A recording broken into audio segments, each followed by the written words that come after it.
जी नाज़रीन, खबर शामिल करते हैं बिहाड़ी से, जहां पर बारात आई दूसरी बार पर ना दूल्हा बदला और ना ही दुल्हन बदली। जी नाज़रीन, बिहाड़ी में मियां बीवी की नाराजगी की वजह से नौबत अदालत में तलाक तक पहुंच गई, मगर अहले इलाका इशफाक भट्टी और राना जावेद वगैरह ने सामान उठाते वक्त दोबारा से दो खानदानों में सुलह करवा दी, जिस पर दुल्हे मियां की बारात बैंड बाजे के साथ लाई गई।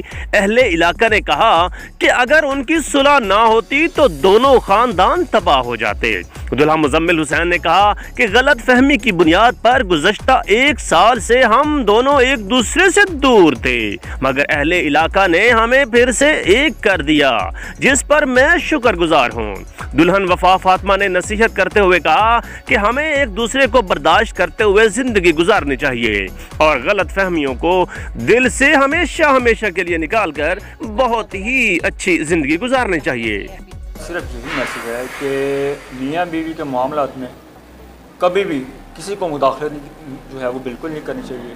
आपस में मिल बैठ के जो है मामलात हल करने चाहिए और अदालत तक तो बिल्कुल भी नहीं जाना चाहिए, क्योंकि वहाँ जो है मामलात कभी भी नहीं सुधरते। 100 में से कोई एक आध जो है वो मतलब हल हो जाता है। तो मामलात मिल बैठ के जो है ना वो आपस में हल कर लें।